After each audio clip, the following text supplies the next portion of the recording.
muito bom dia, boa tarde, boa noite para você que está assistindo aqui essa série que se chama Vire a Clave Entrevistas. Para quem não me conhece, eu me chamo Matheus Chagas, estou atuando aqui como colaborador e é um prazer muito grande estar aqui batendo esse papo. Hoje nós estamos com o Lucas Rodrigues.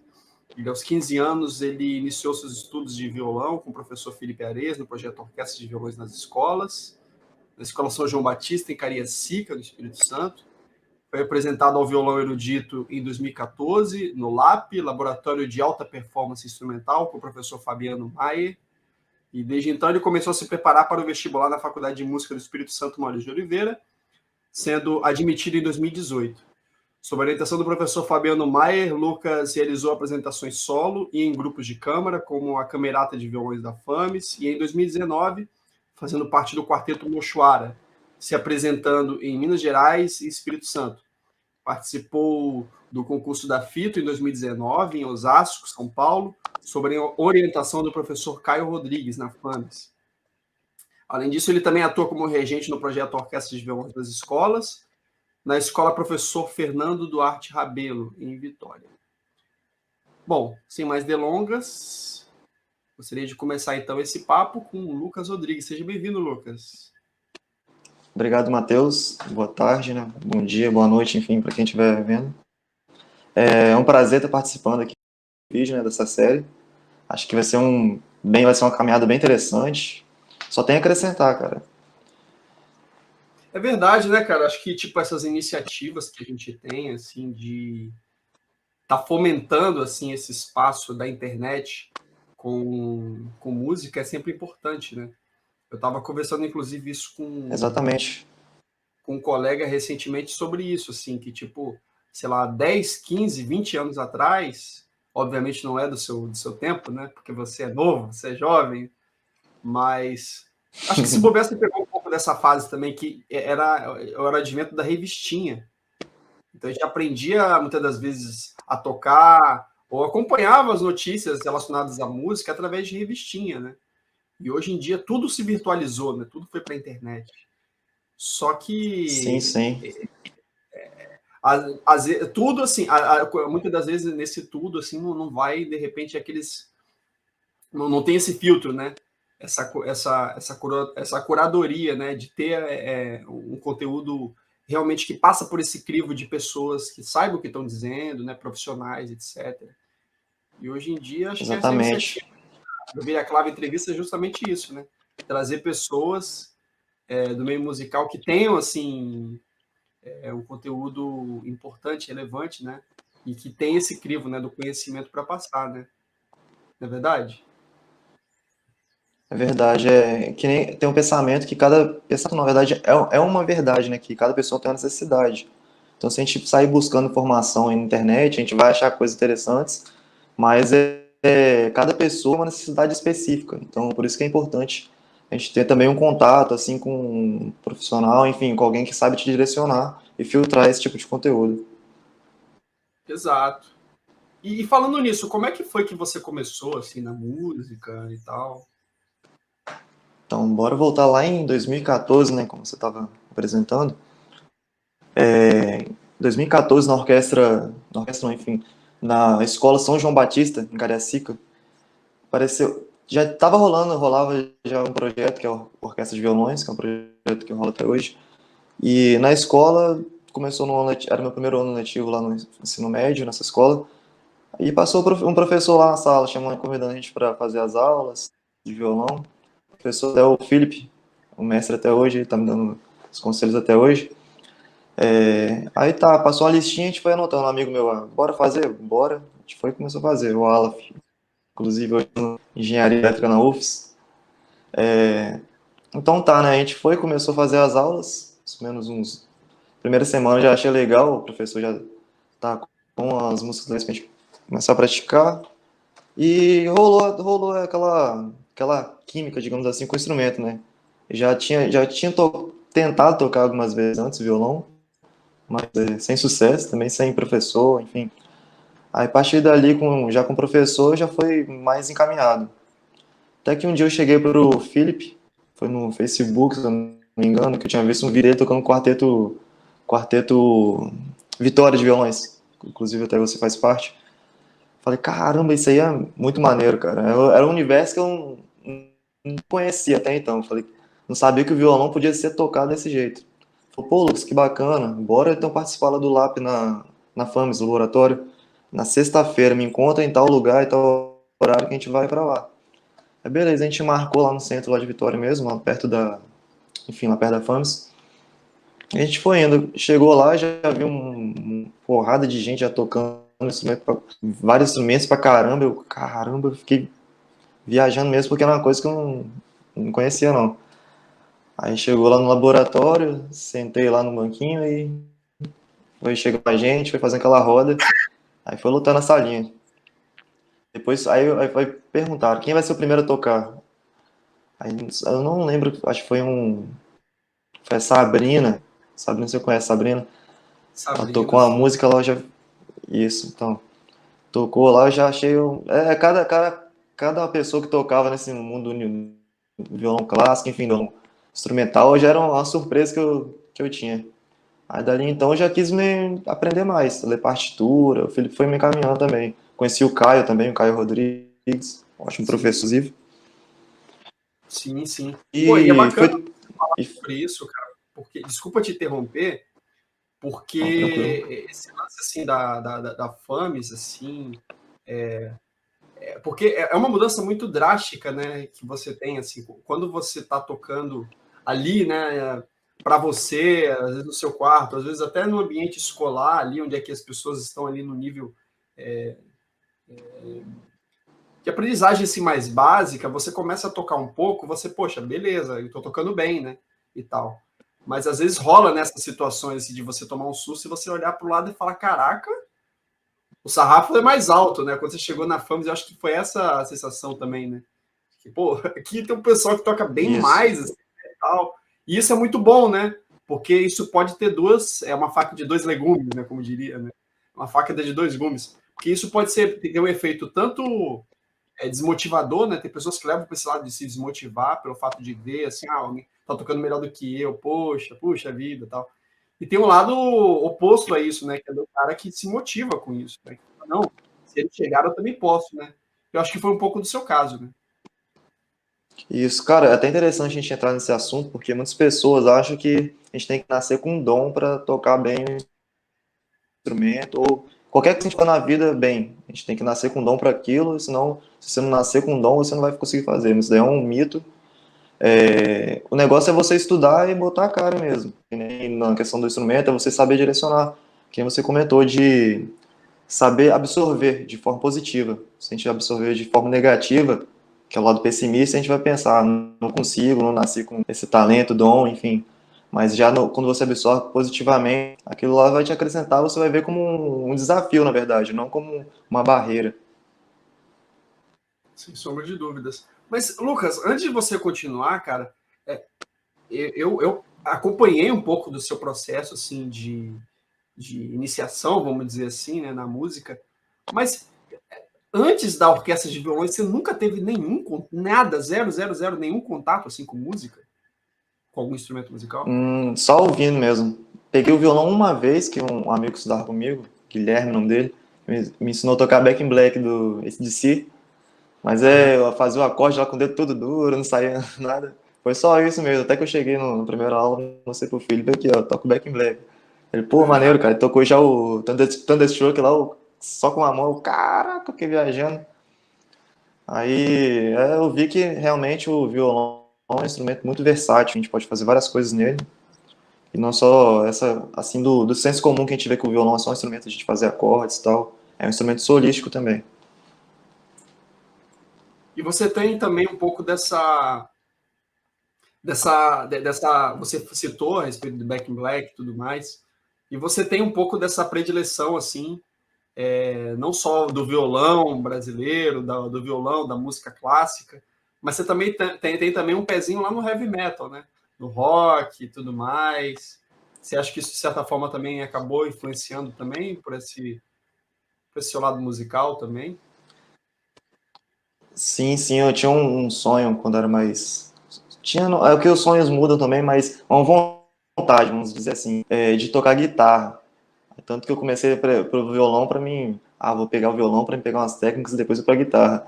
Mas é aquela coisa, quando você conhece uma coisa e se apaixona, não tem como não. E foi o violão mesmo. Impressionante, cara, porque eu me identifico totalmente. Porque eu também curtia muito heavy metal, curtia muito rock, curto até hoje. E um pouco da minha iniciação no violão foi devido ao fato de que, tipo assim, cara, uma guitarra, economicamente, ela é muito mais ela é muito mais cara do que o violão, né? Porque além da guitarra você tem que comprar caixa, tem que comprar cabo. Aí minha mãe falou assim: Isso. olha, guitarra eu não te dou, não, eu te dou o violão. E aí eu já tinha lido a história de alguns guitarristas que tinham começado pelo violão, especificamente do violão clássico, então isso, de certa forma, acabou influenciando muito, né? Na minha. Por eu acabar enveredando para o violão clássico. Por isso que eu te fiz essa pergunta, né? E eu acho que esses detalhes que muitas das Isso. vezes não vão felizes são muito interessantes, porque é isso que faz rolar essa identificação, né, das pessoas que vão estar assistindo e tudo mais. Exatamente. O próprio Kiko Loureiro, se não me engano, foi aluno do Henrique Pinto, né, de violão clássico. E Sério? agora ele tá aí lá no Megadeth, lá, tocando muito. Caramba, não sabia dessa que o Clóvis tinha estado com o Henrique Pinto. Caramba, Já bacana. ouvi uma vez, se não me engano, não sei se foi num workshop, numa live, mas ele comentou isso na bio dele, enfim, eu já vi um pouco disso. Pode crer, pode crer. Mas então, Lucas, aí você estava lá na FAMES, se deparou lá no LAP, Laboratório de Alta Performance do Instrumento, viu lá aquele monte de gente tocando e tocando bem e tudo mais. Foi ali que você meio que decidiu assim, não, eu quero ser músico, quero viver de música. Como é que foi esse primeiro contato ali com a FAMES e tudo mais? Sim, então, como tinha comentado, sobre tocar bem o instrumento, já foi um pouquinho antes ali no... quando eu conheci o Quarteto Vitória, que eu falei que vi que o instrumento, na verdade, o violão fazia bastante coisa, aí eu falei, caramba, quero tocar bem também.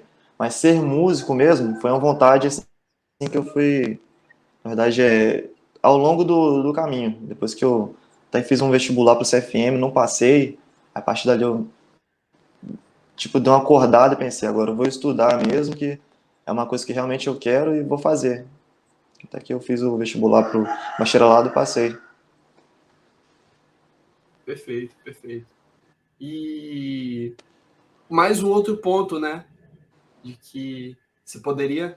Muitas pessoas acabam numa situação de reprovação, como aconteceu contigo no CFM, poderiam se desmotivar, mas no seu caso não, né? Você usou isso como um combustível para poder estudar mais, se preparar mais e posteriormente tentar a graduação, né? Porque o CFM ele é um curso de extensão da FAMES, né? Ele é um curso Sim, cuja as exigências de um processo seletivo eles são bem mais baixos não, mas são mais baixas do que a de um curso de graduação como bacharelado, né? E você não satisfeito, então você tentou um voo mais alto, né? Como é que foi essa preparação, né?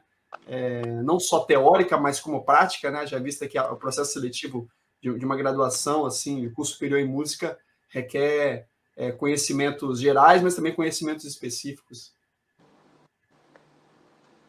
então, sobre preparação foi bem pesada mesmo, porque foi no momento que uma pessoa quando tá convicta de uma coisa, ela vai lá e faz. Então foi um momento que eu me tornei bem convicto do que eu queria fazer.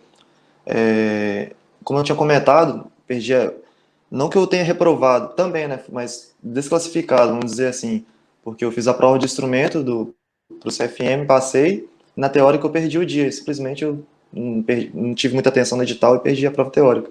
Levei até uma bronca lá do Felipe, aí falei, pô, agora eu também vou estudar e vou tentar o bacharelado também, isso já pro próximo ano, pro próximo vestibular. Aí, depois dessa prova aí, no próximo mês, já sentei, pensei assim, é, eu separei, na verdade, o que eu deveria estudar? Teoria, repertório, essas coisas, anotei tudo no papel e comecei. Na teoria, já sentei lá na cadeira, Fiquei o dia todo estudando para aprender de vez a fórmula de compasso, ritmo, tudo que ainda tinha dificuldade de entender. Aí fui e entendi. Depois peguei partituras do programa do bacharelado mesmo, comecei a ler, ficava umas 8, 9 horas estudando, com a garrafinha, até com a garrafinha de café do lado da cadeira, para toda hora que dava uma. levantava um pouquinho, tomava um café e voltava a estudar. Aí, mais ou menos na metade do ano, eu vi que o programa tinha mudado, não era.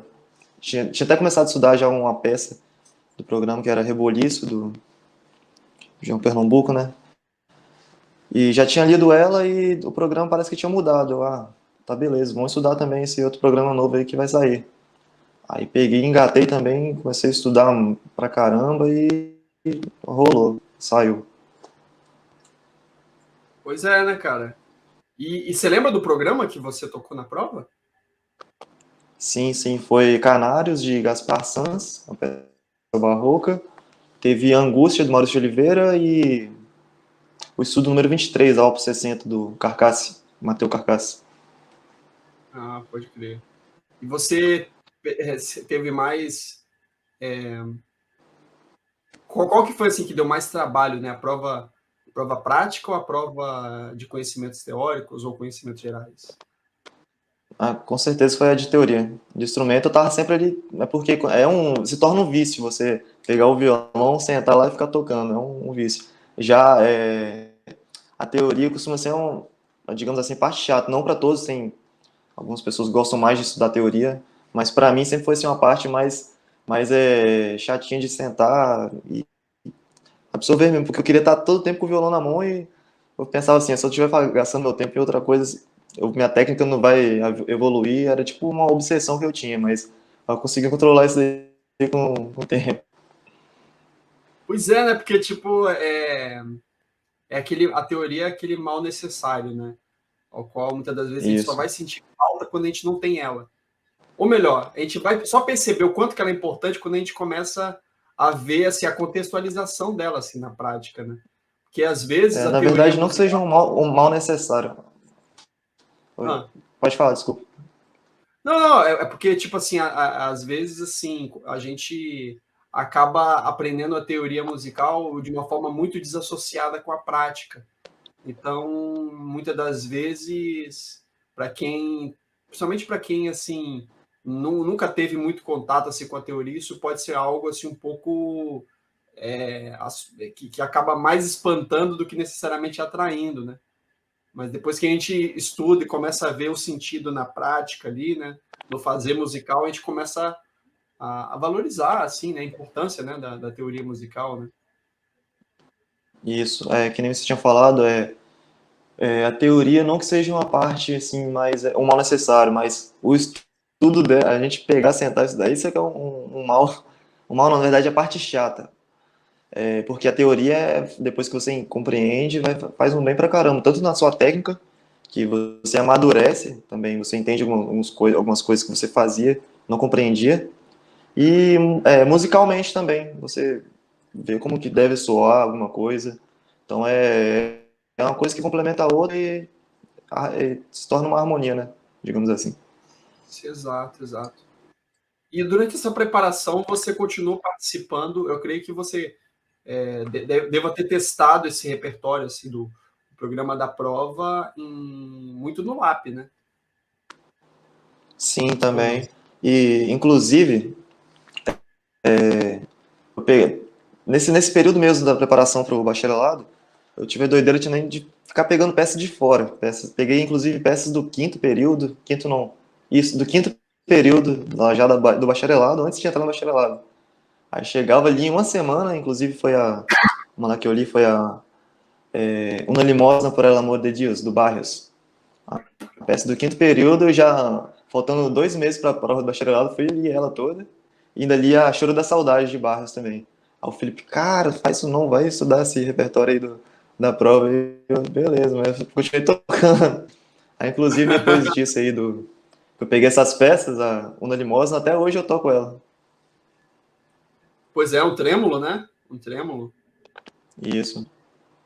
E acabou que complementou, porque eu estava estudando a Angústia do Maurício de Oliveira, que também tem a técnica do tremo. Pois Aí é. eu peguei uma peça que era toda de trêmolo e desenvolveu bastante.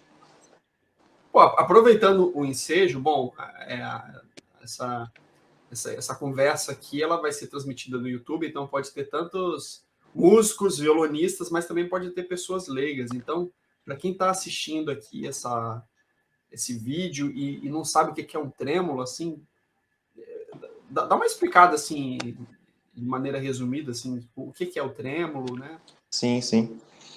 Então, o trêmolo no violão nada mais é que você pegar uma nota em uma corda e fazer ela repetidas vezes. Como se, e vai dar uma ilusão de como se tivesse um canto contínuo. Tipo, ele vai. Isso também depende da consistência do seu trêmolo, do estudo que você tem para desenvolver ele. Ele vai ficar tipo. Tá, tá, tá, tá, tá, tá, tá, tá. Se você estudar disciplinadamente, botando o devido peso em cada dedo. Mas sonoramente, já depois que você encaixar a melodia, ele vai soar como. Assim, é uma ilusão que a gente cria, um artifício que a gente usa no violão, que a gente chama de trêmolo. Perfeito, perfeito. E diga-se de passagem, não é uma técnica fácil de se tocar. Não é uma técnica fácil de se adquirir, né, de se ter. Porque é muito rápido, né? Exatamente.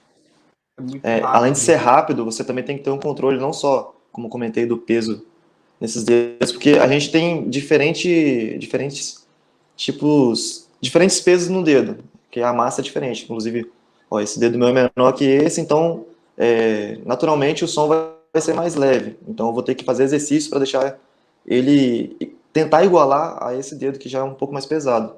E fora isso, a gente também tem que estudar o polegar, que é onde a gente vai fazer um acompanhamento. Então, não só a gente vai tocar o trêmolo, mas acompanhamento com o polegar. Então, isso é um pouquinho mais difícil de a gente aprender, mas tem exercícios que levam esse caminho e a gente consegue controlar melhor. Você costuma dizer exercício técnica pura mesmo ou exercício aplicado em repertório? É técnica pura. Tem exercícios que o Esdras Madalon, violonista, é capixaba, mas tá lá na Itália, ele fez uma aula uma vez comigo. Ele passou algumas técnicas interessantes que justamente para a gente aplicar essa diferença que a gente tem da massa, enfim, do som que a gente tem nesses dedos aqui, que é quando você dá o primeiro ataque na corda do violão com esse dedo. O trêmolo, naturalmente, a gente ataca com o anelar, médio e indicador, que é o movimento natural da mão. Mas para a gente dar um equilíbrio na consistência, enfim, dos dedos, a gente faz algumas coisas diferentes do natural para aumentar não só a resistência, enfim, velocidade, o ataque também. E um desses exercícios consiste em você começar atacando pelo indicador, em vez do anelar. Então a gente bate com indicador na primeira corda, e polegar também na primeira, anelar em médio. Então vai ficar assim, ó. Mais ou menos só para ter uma ideia. Aham. E aí você vai subir, para ter mais consistência também, você vai subindo para uma corda, tipo para segunda, terceira corda, que você, como tem cordas ali no meio, você não pode esbarrar nelas. E sua mão vai ter que ficar mais fixa, parada. Então isso também ajuda para você ter um equilíbrio e um trêmulo mais consistente. É louco isso porque a gente tá acostumado a praticar o trêmolo de um só jeito, que é essa configuração que você citou, né? Do polegar, anelar, médio indicador, né? Então é um movimento quase que como se fosse de fechar a mão, né? Esse movimento aqui, né? Enquanto você está tocando. Então, Isso. quando você E um mal que. acontece, Pode continuar? não, acontece é só isso, né? Quando você muda essa ordem, né? Você força o seu cérebro a pensar, a repensar, né? Inclusive a acentuação, né? Isso. E um mal de quem está aprendendo trêmulo e começa a fazer errado é justamente você ficar só na primeira corda e fazer só o movimento natural do trêmolo. Mas a Sim. gente tem que entender que a gente tem que criar uma independência também dos dedos. Tem um controle do sonoro, enfim, da ideia que você quer trabalhar no trêmolo isoladamente. Você pode também, até inclusive, ficar só com o indicador, enfim. É bom usar a criatividade. Eu sempre também criei exercício para mim, onde eu senti que tinha alguma coisa que tinha que melhorar no trêmolo, enfim. Eu já pensava no exercício para mim tentar suprir essa necessidade. Então, é interessante a gente ter essa ideia, pegar um bom exercício de parâmetro e... Ou então você pode, Lucas, ser esses alienígenas, assim, cara. Eu vi a Ana Vidovic, ela tocou em Vitória, Ah, sim. e aí o trêmulo dela, eu vi porque, tipo assim, eu assisti ela tocar duas vezes. Eu vi ela em Vitória, eu vi uma vez em São Paulo tocando. Foi quase que seguidos, assim. Foi duas vezes? Acho que foi duas vezes. Não lembro se foi duas, se foi três, mas eu vi a Ana Vidovic tocar algumas vezes, eu tava bem perto, assim. E, cara, o trêmulo dela, sem brincadeira, ela faz polegar, indicador, médio, indicador. Ou polegar, médio, indicador, médio. Ela não faz com anelar. Então ela faz com esses três É, dedos, ou sim, então, sim. seja, Ela faz indicador, médio indicador. indicador, médio, É um indicador. negócio que dá um Cara, trabalho ali, tá? nossa senhora. Em resumo, é como se você tivesse quatro funcionários na empresa, né? Aí, ao invés de quatro, você reduz para dois e o trabalho continua o mesmo, entendeu? Então, assim, sobrecarrega. E ela faz, assim, maravilhosamente bem. E tem um outro extremo que quando eu vi, assim, eu falei, parei totalmente, que foi o Roger Caballero. Ele é peruano, né, radicado nos Estados Unidos. Ele faz, cara, o trêmulo com o mindinho, velho. Com o mindinho. E aqui, e os dedos aqui acompanhando normal. Ele faz o trêmulo com o mindinho, ele faz meio paletado, assim, ó, sabe? Eu vi ele fazendo esse trêmulo assim, e ele Só faz com o o mindinho, né? acompanhamento com o mindinho. Quando eu olhei, eu falei, parei, velho. Parei. A Mas ao coordenação é mesmo monstra do cara. Mas, ao mesmo tempo, também é uma reflexão boa, porque o mindinho é um dedo que a gente não utiliza para tocar. Mas nada impede que a gente possa utilizar ele, né? Assim, a título de exercício, a título de prática, né? O que você acha sobre isso? Realmente, no período clássico, mesmo alguns didáticos lá, Carulho, enfim, outros didáticos lá também defendiam que a gente não deveria usar no violão o dedo anelar. Depois aí veio outras escolas e quebrou isso daí que deveria usar sim. Então é sempre estar adaptando. Como a gente está sempre no processo de evolução, não só na arte, enfim, mas o ser humano está sempre se adaptando. Então não uma regra, digamos assim. Tudo é ferramenta. Se você souber como usar e não te prejudicar, é válido. Não é uma regra. Exato, exato. Por exemplo, o David Russell, ele fala, assim, abertamente, que ele sempre gosta de ter no repertório dele um trêmulo, né? Que o trêmulo, de acordo com ele, sempre ajuda assim a manter a técnica de mão direita dele em dia e tudo mais. Então, o que você tem tocado atualmente, assim? E tem algum trêmulo? Você está tocando algum trêmulo? Ou então pratica através de técnica pura o trêmulo até hoje? Como é que é? Cara, no meu repertório eu ainda tenho a Unanimosa para Alma de Dios, do Barrios, e tenho Recolhas da Alhambra também. Acho que de trêmulo são só essas duas. Eu já até tive. Tava estudando no começo do ano um sonho na floresta de Barrios, que era pro quinto período, mas a gente teve a pandemia e teve uma interrupção. Mas são essas duas que eu tenho no repertório, Recolhas da Alhambra e Unanimosa, do Barrios. Bacana. Mas, pô, essas peças aí são bem representativas, né? Do... Inclusive, cara, a Recolhas da Alhambra, do Tárrega, Tárrega defendia que a gente não usava unha. E o trêmulo é mais fácil você fazer com unha. Então você já vê que o cara já tinha uma técnica legal também. Você vê que não é Pois uma é, regra também, que na questão do mindinho, indicador, enfim. pois é. Hoje em dia a gente vê casos, por exemplo, esse lance da palhetada com mindinho, mas a própria técnica de palhetada aplicada ao violão clássico é uma coisa que cada vez mais é, as pessoas. Porque muitas das vezes, assim, na técnica do violão clássico existe uma certa, não vou dizer resistência, né? Mas acaba tendo uma predileção para você tocar com vários dedos, algo que você de repente poderia fazer palhetado, né, e tudo mais.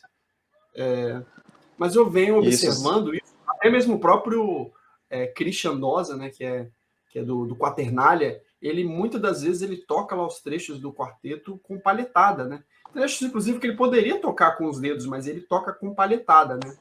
E, Eu não vou entrar no mérito se é melhor, se é pior e tudo mais, mas é uma possibilidade técnica e que tem a sua funcionalidade para, dependendo do contexto, né? Por exemplo, às vezes tem pessoas, naquelas, né? Se você não tem cão, caça com gato, né? Então, se você não tem, de repente, a técnica necessária para poder tocar com vários dedos, algo que você toca paletado, ou que você toca, sei lá, com a língua, com a orelha, se o som tá rolando, se tá chegando bem, eu acho que tá valendo, né? Mais uma possibilidade, né? É, e às vezes também não seja nem só por uma deficiência técnica, mas é por questão de estilo mesmo, para chegar próximo ao que a proposta da composição. Por exemplo, é uma obra que é de sei lá, baseada numa música sei lá, num sertanejo que tocando viola e tal. Então, é representar isso em alguma forma técnica, tipo na questão da paletada. Enfim, são ferramentas também, como eu tinha dito anteriormente. Perfeito, perfeito. No caso, por exemplo, quando você está tocando hoje em dia, além desse repertório do trêmolo, né, que você citou, do Una Limosna, do Requiem de la Alhambra e tudo mais, além dessas, quais são as outras músicas, assim? Porque eu sei que você tem um repertório razoavelmente grande, né? De músicas que você toca e tudo mais, seja para a faculdade, seja para fora dele. Fala um pouquinho desse seu repertório, assim, o que você tem tocado, além dessas músicas. Ah, beleza. É, atualmente eu estou tocando Jorge do Fuso, Garoto. Tem essas do Tremo que eu sempre mantive também. E tem alguns prelúdios do Vila Lobos também. Prelúdio 5 e prelúdio 4. Prelúdio 5 e 4 que eu também mantenho na mão. Que eu gosto de manter umas músicas assim também, que é para ter aquele contraste também, né? É interessante a gente pensar no repertório também. Mas já toquei outras também, já toquei coisas do. Deixa eu ver de quem. Cara, não vou lembrar muito agora, mas tem muita coisa, tem que colocar no papel coisas que eu já toquei, mas o que eu tenho agora basicamente no repertório é coisas da Alhambra, Una Limosna, Prelúdio 4 e 5 do Vila Lobos. Pode crer, pode crer. E é muito importante, né, isso que você falou a respeito de pensar no repertório, né? Porque quando a gente coloca isso numa perspectiva de apresentação, de recital, o repertório que a gente está tocando ele ganha um outro viés, que não é necessariamente voltado só para nossa formação, né, enquanto instrumentista, enquanto músico, mas sim no seu ponto de vista artístico mesmo, né? Como é que foram as suas primeiras apresentações, assim, Lucas, que você teve a oportunidade de tocar? Como foi? Onde foram? Ah, beleza. Então, como eu tinha comentado, eu comecei lá no LAP, ali tinha aquela roda lá que a gente tocava. Aí eu toquei, a primeira coisa que eu toquei ali primeira peça foi, na verdade, estudo em Mi menor do Targa. Primeira que eu toquei assim para um número de pessoas. Mas a primeira apresentação mesmo num palco foi num seminário da Nacional da Fladem, lá no Palácio Cabral. Ali já tinha um número maior de pessoas, enfim, tava eu sozinho no palco. Tive outras apresentações antes com orquestra de violões, mas justamente com orquestra. Mas minha primeira apresentação solística mesmo foi, como eu tinha comentado, no Seminário Nacional da Fladem. Ali eu estava estudando bastante, já estava no primeiro período do bacharelado, e algumas peças, aproveitei algumas peças já que eu ia tocar para a banca da prova, e as peças que eu tinha estudado por fora, não só as peças do vestibular, que eu sempre mantive, porque toquei as peças do vestibular, acho que uns 2 anos. Até alguns colegas perguntaram, cara, você já passou, bora, foca nas peças superiores, mas sempre gostava de manter essas coisas assim por fora, para ter um repertório justamente para tocar. Aí até que o Fabiano me indicou para esse seminário para mim tocar. E a gente montou um programa, comecei tocando, se não me engano, foi Canários, do Gaspar Sanz, que foi uma peça da prova do bacharelado. Toquei o estudo número 1 do Vila Lobos, que já era para a banca já no bacharelado. Toquei o estudo 7 e deixa eu ver mais o que. Toquei Conversa de Baiana, de Armando Reis, que eu peguei por fora também para estudar. Una Limosa por Ela de Dios e deixa eu ver. Tinha a Fuga também, a Fuga da Emil Bar. Mas não, a fuga eu não cheguei a tocar nesse dia, que teve um problema do questão do horário e cortou. Mas Angústia do Maurício de Oliveira também toquei. Teve bastante coisa do repertório assim, já no primeiro ano que essas que eu cultivei e mantive na mão que serviram para mim para acontecer aquele momento lá. É isso, né? Nessas horas a gente vê a importância da gente manter, né, um repertório, né? De não conviver com ele durante aquele período a qual você tem que fazer a liberação, fazer a prova da música, mas conviver com essa música por bastante tempo. Às vezes esse tempo de maturação, né, você conviver com a música e de apresentar ela várias vezes, ah, acaba automaticamente fazendo com que a música adquira essa consistência, né? Que às vezes é só questão de tempo mesmo, né? De você conviver com a música, né? Por bastante tempo. Você Isso, consegue perceber a diferença entre tocar com orquestra de violões, em grupo, e tocar solo, assim? a diferença? Se você percebe alguma diferença, ou para você, tipo, é Ah, normal, assim, sim, sim. a vibe, assim, de tocar e tal? Não, com certeza. Eu lembro que na Orquestra de Violões, a primeira apresentação que a gente fez foi na FDV, Faculdade de Direito de Vitória. Tava, se não me engano, tava a imprensa enfim, tava a imprensa. E sentei lá, tava tocando, tava fazendo naipe 1. Aí tava todo mundo lá, tinha cerca de uns 30 colegas lá da orquestra. Aí tinha um microfone colado no meu violão, assim, né? Aí eu lembro que eu errei no trecho, aí como era a minha primeira apresentação, a gente, algumas coisas a gente não tá ciente. Eu fui, errei, falei, ó, aí ecoou no microfone. Só que eu não levei como trauma, não, eu levei como, até ri depois com os colegas, mas o bom de você tocar em grupo é que algumas coisas assim você passa despercebido. Já a solo ele tá totalmente voltado para você. Se qualquer erro, enfim, questão da performance, a pessoa vai perceber. Então é bem mais envolto assim na questão de você passar a música mesmo, não só a música, mas o artista que está ali sentado. Claro que não generalizando, porque tem grandes trabalhos aí que, enfim, mas o trabalho de você tocar sozinho com a orquestra é muito diferente. Você tá ali, quando você tá tocando solo, você tá meio que ali no fio na navalha, né? Tudo depende ali de Isso. tudo, né? Tudo ali meio que depende de você. Se Daí vem a errar, preparação, você tem que estar bem preparado. exato. Quais seriam os aspectos assim que você destacaria assim numa boa preparação para se tocar assim em público?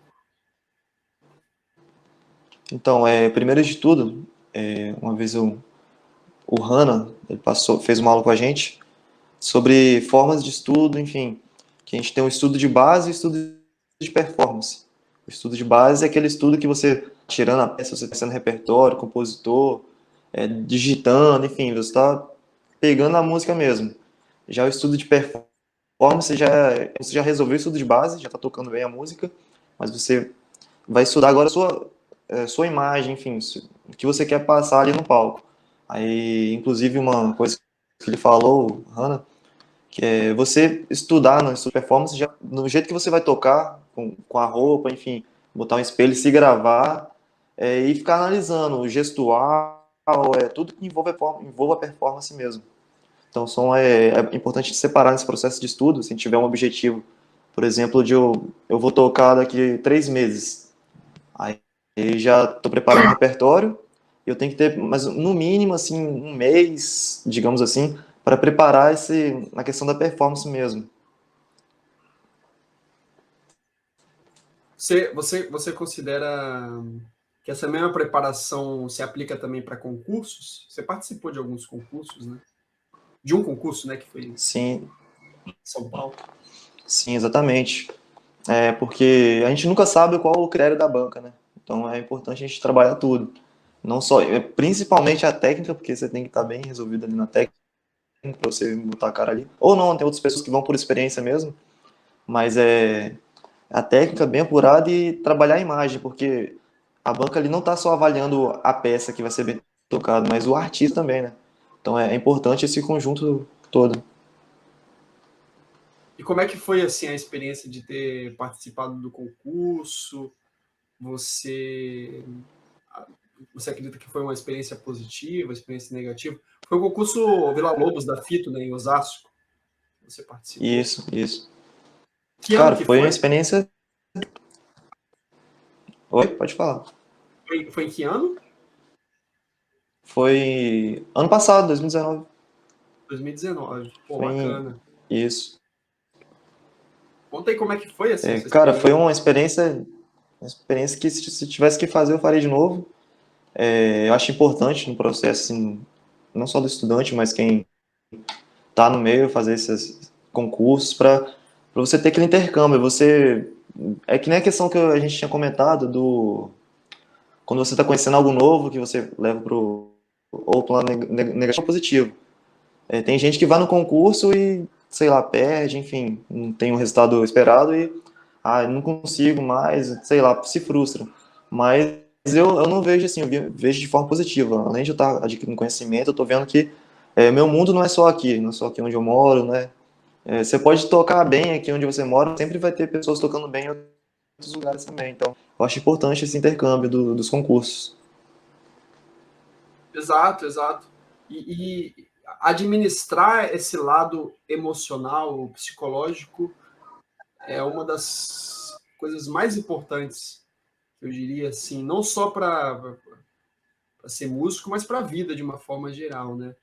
Como é que você administra, como é que você acredita que seja uma maneira assim. Eu vejo que você é uma pessoa que administra bem esse lance das emoções, né? O próprio Fabiano, ele falava muito assim na época que eu fazia aula com o Fabiano Maia, né? Fabiano Maia. Ele dizia assim muito assim, cara, para você ser um bom violonista, um bom músico, você tem que ter, QI mais QE, né? É coeficiente de inteligência e coeficiente emocional, né? E eu concordo muito com ele, né? Porque a gente vê casos assim de pessoas extremamente superdotadas, assim, no sentido de conhecimento, no sentido de facilidade técnica, mas que o coeficiente emocional acaba não acompanhando.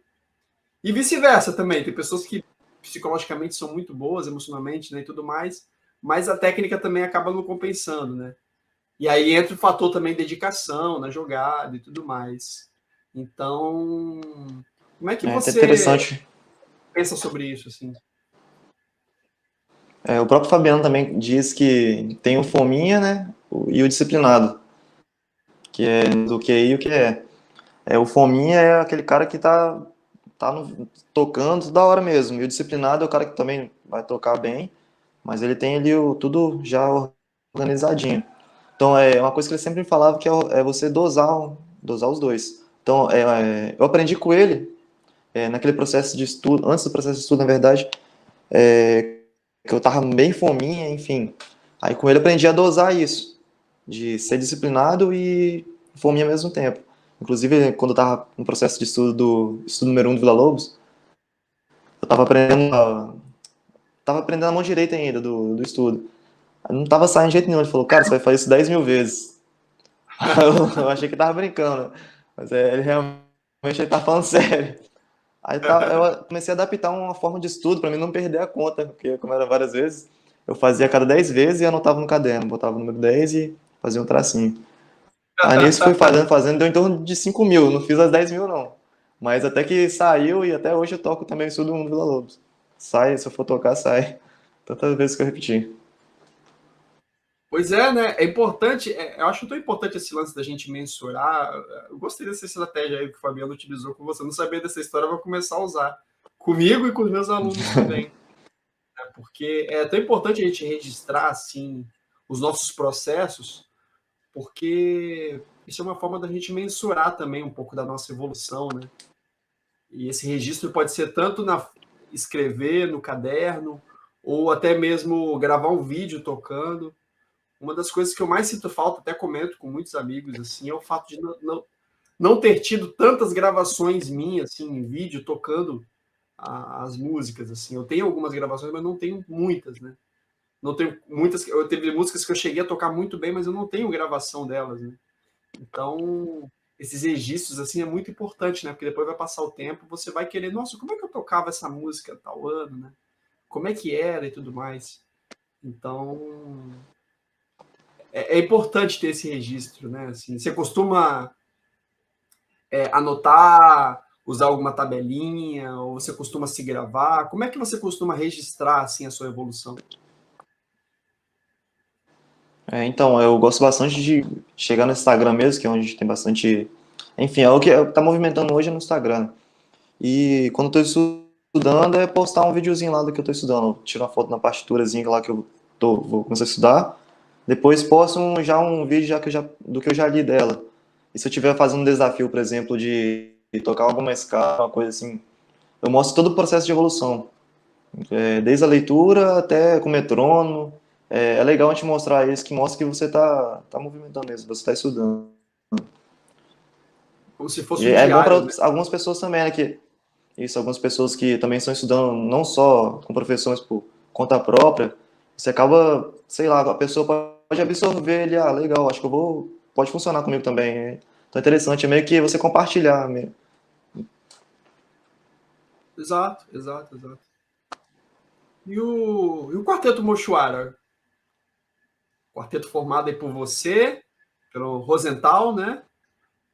Pelo Lucas Paulo, e o isso. Paulo. Como é que surgiu Então, a ideia do quarteto? começou ano passado também. Ano passado a gente até movimentou bastante. Foi na disciplina de prática de conjunto do professor Bruno Soares. A gente estava tocando repertório e tinha um entrosamento ali. A gente estava estudando bastante, sempre estava com as peças na mão. A gente pensou assim, por que a gente não faz um quarteto também? E aproveita algumas peças aqui desse repertório mesmo, só pra gente tocar. Aproveitar que a gente estava tocando, como era peças para 4 violões, de 4 naipes, e a gente teve a ideia de montar um quarteto. Tem que, bora marcar um ensaio então, a gente marcou. Aí ensaiou, funcionou bem, até que começou a render mais nos ensaios também da prática de conjunto, porque estava funcionando nos naipes, cada um pegava um naipe e ia para o seu lado lá. Mas no quarteto funcionou legal também, não só na questão de a gente aproveitar o repertório, mas colocar repertório novo também, fazer arranjos. Até rolou algumas discussões, sempre rola também, mas funciona. Aí a gente começou a gravar vídeos. Oi? Discussões sadias, né? Aquela sempre acontece, mas acaba que acrescenta de alguma forma.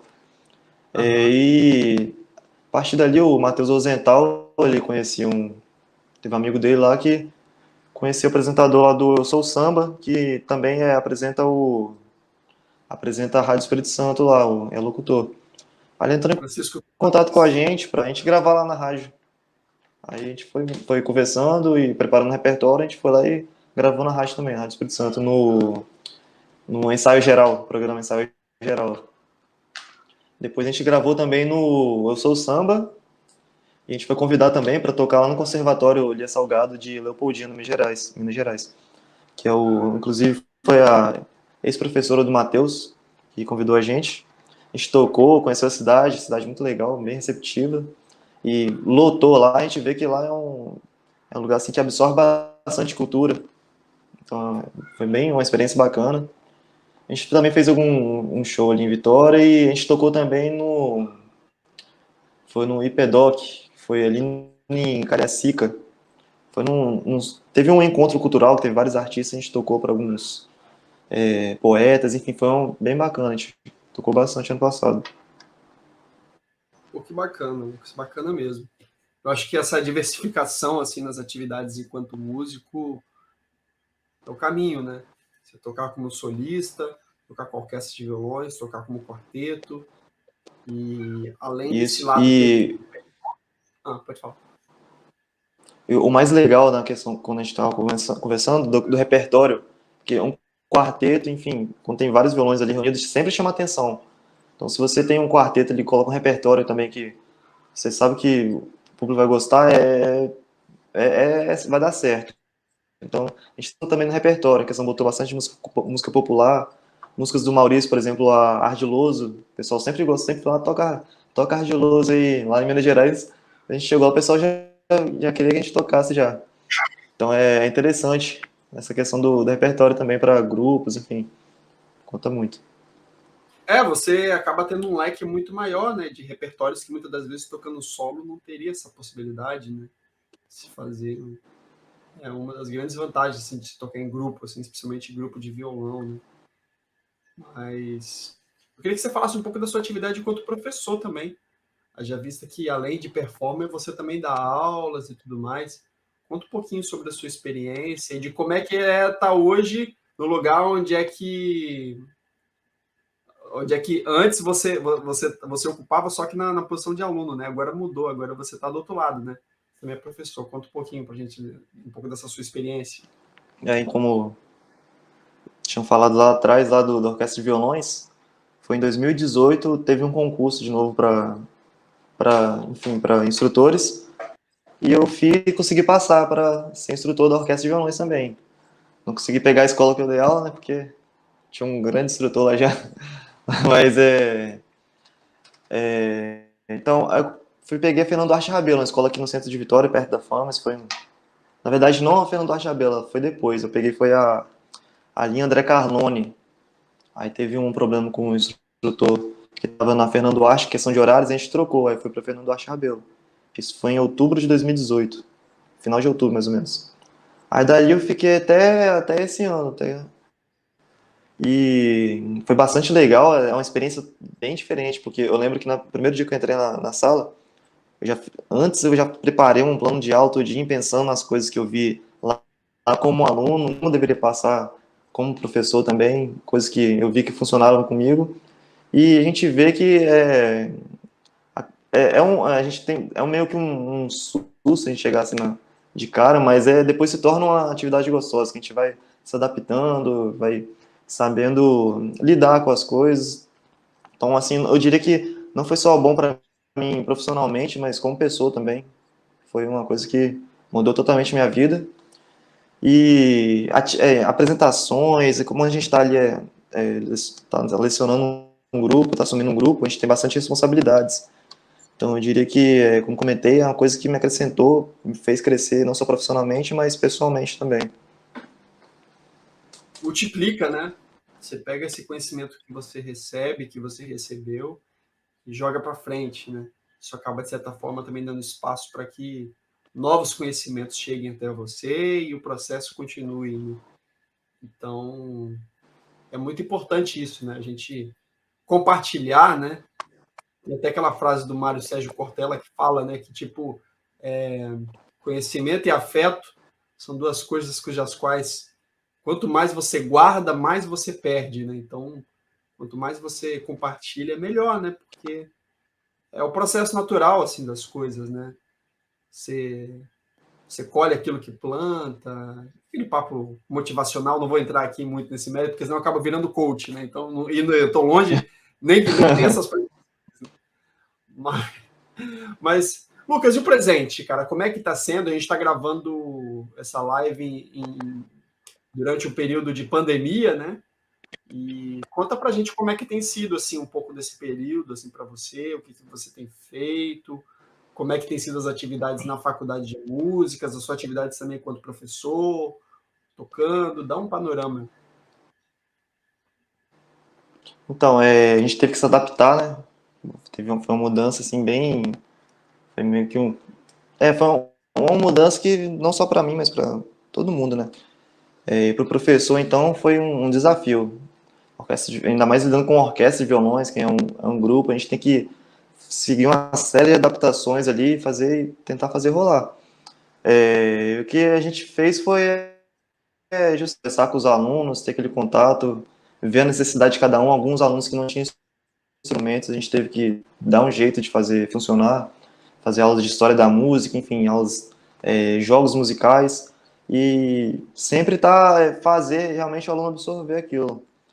E uma coisa que foi interessante também, que é essa questão de formato online, é justamente você pensar num planejamento, diferente do que você fazia antigamente, justamente nessa questão da adaptação que eu falei. Cada aluno é um mundo, então a gente não sabe o que está acontecendo ali. Algum aluno pode não está conseguindo render muito bem porque está passando alguma coisa. Então, a gente meio que, mesmo estando isolados, a gente também se aproximou um pouco e tentou ali se conectar de alguma forma. Então, acho que foi uma adaptação assim bem diferente, mas que eu acho que o mundo vai funcionar muito assim a partir de agora. Total, total. É um caminho que não tem mais volta, né, cara? Hoje em dia, para muitos que até então tinham na internet como entretenimento, agora estão encontrando na internet como uma forma de trabalho, né? Então, acho que acelerou assim, um processo que já vinha ocorrendo, né, naturalmente. E, e como você, e quais são os seus planos assim para o futuro? O que que as suas perspectivas? O que que você tem em mente? Então, no começo de carreira a gente tem que a carreira começa desde quando você já se põe a fazer uma coisa. Então, no começo eu pensava que eu ia só tocar tal, mas conforme a gente vai amadurecendo, a gente vai vendo que não é só assim. Então, aprendi a gostar mesmo de dar aula, de uma coisa que eu falava, mas eu não quero dar aula, mas eu aprendi a gostar e acaba que se tornou parte da minha vida também lecionar.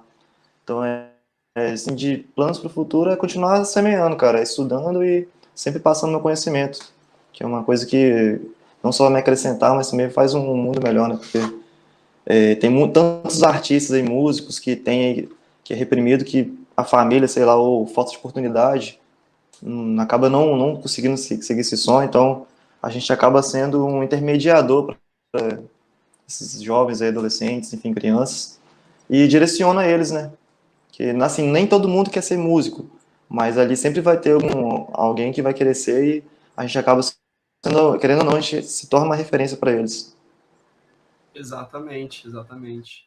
Acho que no futuro também a gente tende a cada vez mais esse espaço aqui do Viraclave Entrevista, mas assim, diversos outros espaços também virtuais, eles tendem a ser mais ocupados por músicos como eu, como você, e eu acho que no futuro aí vai vir coisa boa aí, né? De repente, quem sabe aqui, né, no canal no YouTube, algumas novidades boas virão por aí, né, Lucas? Sem spoiler, mas pode esperar aí, gente. É, exatamente. Lucas, deixa seu contato aí para as pessoas que quiserem te acompanhar, te seguir nas redes sociais, ou então te contactar de repente para algum concerto, para alguma apresentação, para fazer aula. Deixa isso. Faz seu merchan aí. Beleza, o meu Facebook é Lucas Rodrigues, o WhatsApp, enfim, meu número é 27 996 45 40 15. Meu Instagram, para quem quiser também, não usa o Facebook, é lucas.rodriguesvio, de violão, vio.